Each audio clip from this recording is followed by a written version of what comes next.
Box sponsored by All right. Zoom. Take two. All right, Fareed Mosavat, how are you?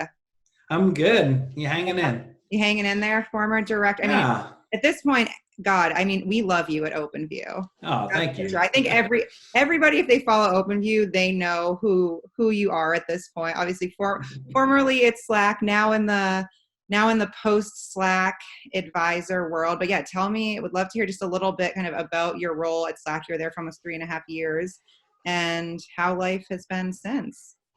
Yeah, so I started there in October of 2016 and was just a member of a growth team that was, probably about a year old at that point, and really just sort of kind of starting to accelerate in terms of its learning and what we were building on.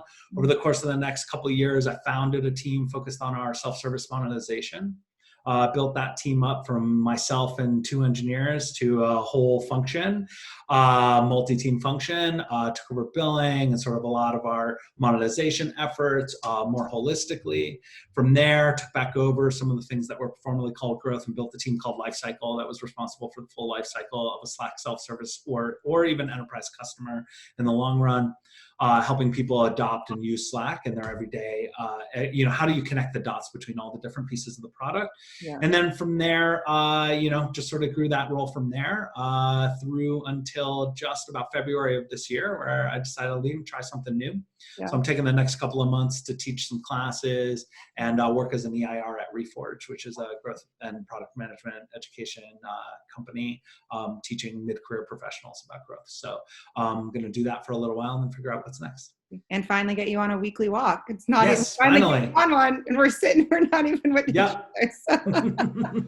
Well, we had planned to, but We had we'll planned, do it yes. this In way full instead. transparency, we had it on the calendar. We're adapting here. So, all right. Kind of my first real weekly walk question for you here. And Sure. in sort of the 3.5 years that you were at Slack, how did the growth role evolve? And I know, it wasn't necessarily called the growth role at Slack, but how did you see it evolve, especially because now that's sort of the hottest role in B2B SaaS today? It seems so you were almost ahead of the trend, but I'd love to, hear kind of what your thoughts on that evolution have been. Yeah, I think in a lot of ways, like Slack took a consumer product approach to enterprise software or B2B software and was pretty early in that trend. And, I don't take a lot of credit for the early days of that. I joined in 2016, company was launched in 2014, but did do a lot to try to really accelerate and modernize that practice and really professionalize it.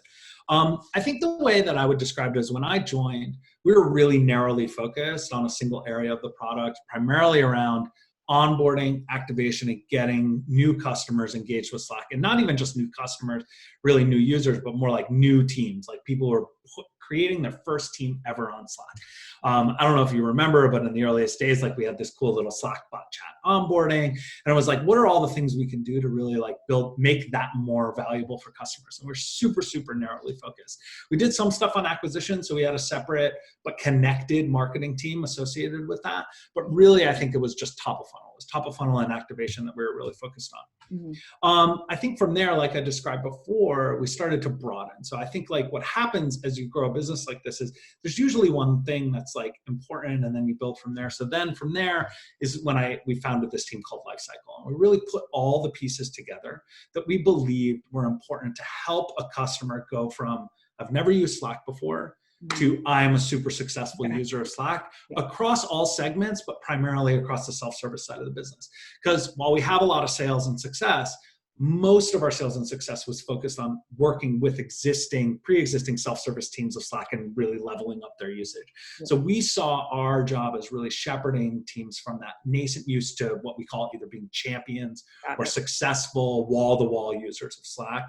And so over time, we were sort of adding new pieces. So starting with, again, new user experience and activation, still the most important thing. Yeah. From there, we started working on monetization. How do we help people move from free to paid? Then also to expansion. How do we drive invites? How do we think about teams expanding, going from team to team? And then even into things like education.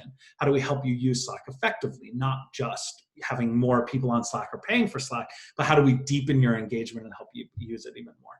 So really, I think that's been the evolution. I think as in the last like 6 to 9 months after I left, I think the biggest change was we changed the name of the team again, called it expansion. Okay. That's not that important. What's important is that we really moved from a growth focus that was a single team working on the specific funnels associated with growth, things like new user experience, onboarding, and payment flows, and checkout and monetization, and towards influencing the whole company to think about these things and what are our core goals. So really focusing on making teams successful on Slack was the primary goal, but really thinking about all of the pieces of that and how do you not just do that work yourself, but influence other teams. So for instance, today, Slack just announced that they're launching a new UI and a new information architecture and organization for Slack. In a lot of ways, that's new user experience work too. It's like, how do you help Slack be more comfortable for people who have never used it before? So I think that's sort of the evolution, is going from this narrow focus on individual flows in one area to broader funnel work, to full life cycle work, and then towards influencing the whole organization, I think has been the evolution of Slack. Got it. It's going to be a lot of Slack champions after. I hope so. We'll see how. Yeah, I agree. You just set the stage for all of us to Slack champions. So, all right. So and I referenced this a little bit ago, but growth is the hottest role, that we as early stage investors are seeing. And we talk to a lot of people who say, we want to make our first growth hire. How do we do that? We need a growth team.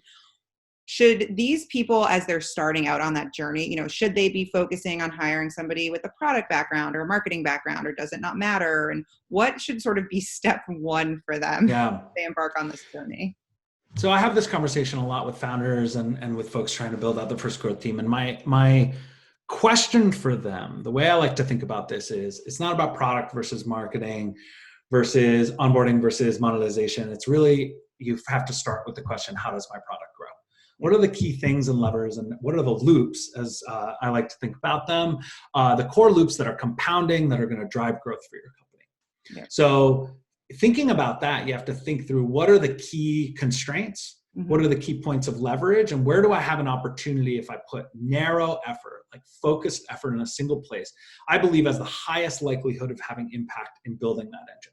So for Slack, that was around product. That was around early product experience, as I described, like what we call new user experience or activation, because we knew that the sort of flywheel of how Slack grows, both across companies with word of mouth, but also inside of companies through invites and growth and more work coming into Slack, that was all like centered around this early moment being as magical and awesome and easy to use as possible.